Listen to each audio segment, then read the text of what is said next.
Right, guys, let's be honest. The Pikmin series is a pretty strange series. Let's be honest.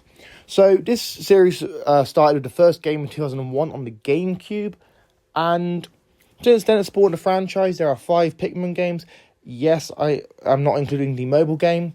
The mobile game I do not count as a game because mobile games are just not games. But in this, you have 5 Pikmin games. You have Pikmin 1 through 4, and you obviously have Hey Pikmin on the 3DS. The Hey Pikmin game on the 3DS being the worst selling of the 4, or of the 5. Now, Pikmin has built a dedicated fan base. They've sold something like 14 million copies across all the games combined. And clearly Nintendo sees value in Pikmin, as the original Pikmin games were re-released a couple of times, as Pikmin 1 and 2 were re-released. With new play controls on the Wii, and later released, obviously, on the Switch with a HD remaster. And then you also had, obviously, Pikmin 3, which obviously got a deluxe version after the Wii U version came out. It had a deluxe version on the Switch as well. So clearly there's a lot of, attention around Pikmin. 14 million units across those games, not terribly, especially when you consider the worst selling of the games was Hey Pikmin, and that was obviously in 2017 on the 3DS, so obviously that game never really stood a chance, because obviously 2017 was the year the Switch launched. Everyone was talking about the Switch, 3DS was old news. But why hasn't Pikmin been able to take off the same way that other franchises have? Especially since Pikmin was created by Shigeru Miyamoto, the same man behind Donkey Kong, Zelda, and Mario, which are some of Nintendo's most prestigious IPs. And realistically, the problem is with Pikmin is people don't understand the gameplay sometimes. Some people buy Pikmin and don't realise what the game actually is, and then they realise, you have to collect these creatures, each creature has different abilities, and you have to use these creatures to clear paths and obviously fight enemies, and that's the gameplay. And I think a lot of people just see the cutesy little characters and they don't realise what the game actually is, So I feel like with Pikmin 4 being the best selling in the series, that warrants good. It's sold something like 3 million copies, did really well, I'm not huge into Pikmin. I've only played like a little bit of the first game, but I do understand that there is obviously a huge fan base for it. I do understand that people who like Pikmin love Pikmin. Pikmin is obviously clearly resonated with a lot of people. I mean, something like 14 million copies sold across the games. That's nothing to laugh at. That's nearly 3 million copies per game that's been released. So where do they go from here? Well, I think obviously the obvious thing they're going to do is with Pikmin Bloom as existing as well, which is obviously the mobile game by Niantic, and obviously Niantic being the guys behind Pokemon Go. I think Nintendo will continue to release, more Pikmin games, more spin-offs and whatever.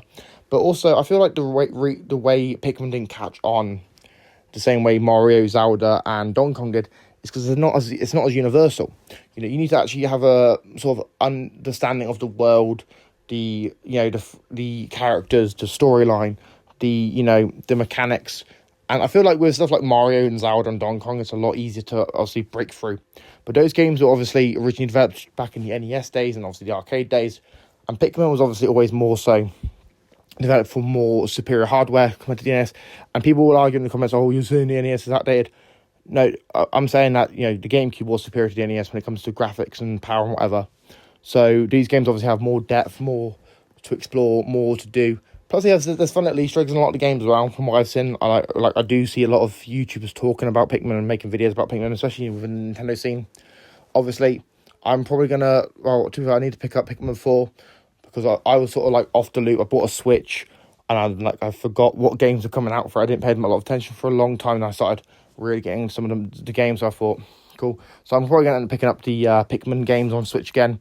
I obviously had Pikmin 1 at one point. I played it on my Wii back in the day, but obviously, had to get rid of my Wii, and then I bought another Wii, and I don't have Pikmin anymore. But obviously, I'm going to buy, Pikmin, probably buy the first one again, see how I feel, because I know you can get a bundle of 1 and 2 on the Switch. HD remaster, why not? It's a HD remaster of, the GameCube game, which does then also, to me, think that they're not going to put those games on Switch Online, because obviously, why would you have a HD remaster of a game that you're then going to give away on your subscription service? I don't know. But let me know what you guys think. Are you guys a fan of Pikmin? Do you think I have a point here on why Pikmin didn't take off? Do you guys agree? Do you disagree? Do you think Shigeru Miyamoto and Nintendo should try more stuff for Pikmin? Do you think they should try like Pikmin Racing or something? I don't know. Because back in the day, every game had a racing game as well. Or do you guys think they should just continue the same trajectory and just expand off of what they've done? Or do you guys think they should also do some more spin-offs? Because I also saw that they've done quite a few little animated shorts, and even bought the animation studio behind those shorts for Pikmin, which is quite interesting to see. Because I'm also, if we're going to get a Pikmin movie, I think that'd be pretty cool. Pikmin movie. Anyone? Let me know in the comments. If you got this far in this video, let me know in the comments. Are you guys down for a Pikmin movie? Let me know in the comments. And if you're new, like I said, subscribe, comment, all that stuff. If I get 1 billion subscribers by 2027, I will catch a frog and make the frog do star jumps. Anyway, I've been EC and I'm signing out. Peace.